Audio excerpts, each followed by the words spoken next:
Hello everyone, I am Baby Lock Educator Michelle Hall. Today in the studio I am working on this adorable quilt block. It is titled the Patchwork Thimble. It is designed by Heather Valentine, one of our Baby Lock partners, and her business is the Sewing Loft. What I love about her design is the detail that's been put into it. So if we look toward the bottom of the design, we notice some very small triangles. And then again, that's repeated up toward the top. This is what gives this thimble the shaping to make it so adorable. So when we cut out these pieces, what we notice is that we have these very small squares. They're a 1/2 inch. The next size up is 1 inch, and the large ones at the top are 1 3/4 of an inch. So today what we're going to do is share some tips and tricks when we're sewing these small pieces and being able to handle them.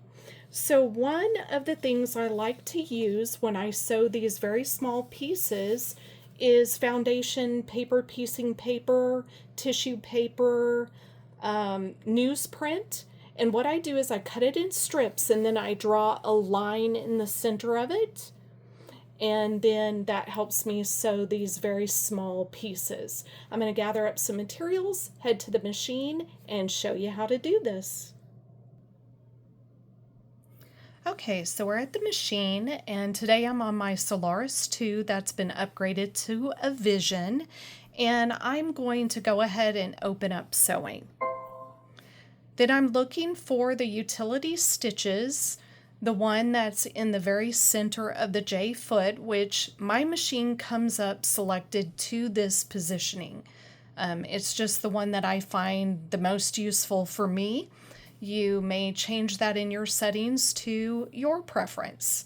The next thing I'm going to do is I'm going to lower the stitch length, and I would like it to be a 1.8 or 1.6 because we are working with foundation papers. The next thing I'm going to do is, if the machine would have a guide beam, I'm going to go ahead and turn that on and make sure it's in the very center.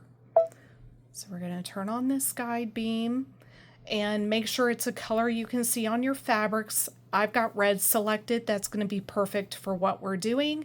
I need it in the very center of the J foot so it can follow the line on the paper. So if you notice, I have 0 and 0. I've got red selected, and I don't have any sub information turned on. That is off, so I'm good to go. I'm going to go ahead and close. The next thing I'm going to do is I'm going to go ahead and get the paper and the fabrics ready, and then we are going to sew. Okay, so we have everything we need. I have my paper with the line. I have my fabrics with the squares that will go in the corners, and I've already got them aligned on the pieces where they need to go. So just make sure you're following Heather's pattern. She has excellent instructions. So what I'm going to do is I'm going to get the paper where the guide beam is on it. If you don't have a guide beam, then you can look at the markings on your foot. There is a marking up here on the toe that will show you where to follow the line on the paper.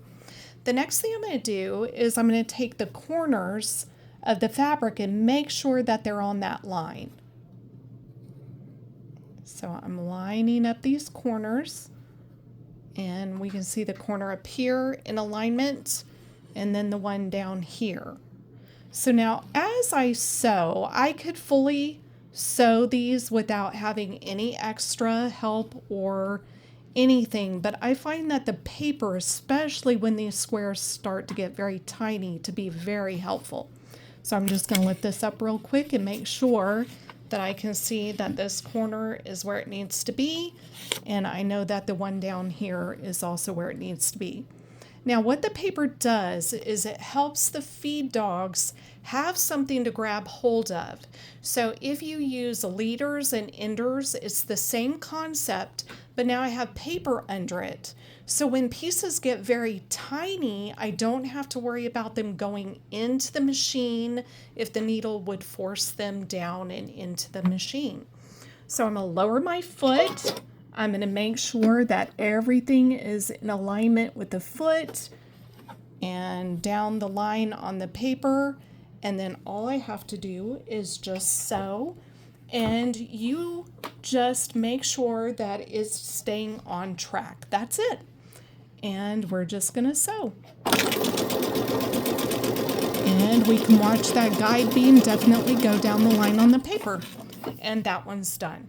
So now we're going to do one of the next ones, which is a little smaller. This is the 1-inch square. So I've got it right here. I'm going to come out where I can see where I'm going. And if you need to lift up the fabrics, align them. Super simple. And step on the gas.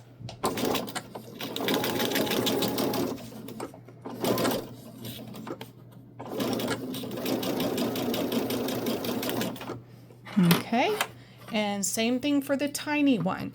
Now this one is super, super tiny, and so it's good because there's no way that I can hold it up underneath the foot or do any of that with my human hands. It's going to be too much. One thing I've also done is maybe drop a drop of applique glue in this corner that may be cut off and just hold it together like that. I've also used embroidery stabilizers that are sticky to help hold things. But basically anything that you can get a straight line onto and help those feed dogs and help the fabric not fall into the machine is the goal. So then we're just going to sew, and even if I have to sew a little bit, it's okay. And as I get up closer, I can let it go. And then it's done. That's all there is to it. Super simple, and they get done nice and fast. And the best part of all of this is it's able to pull off the paper super simple.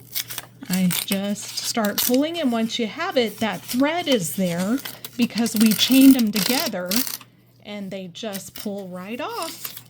All done. Super nice, super simple.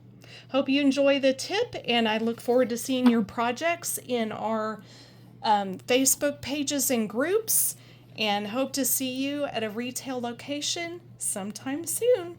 Have a great day.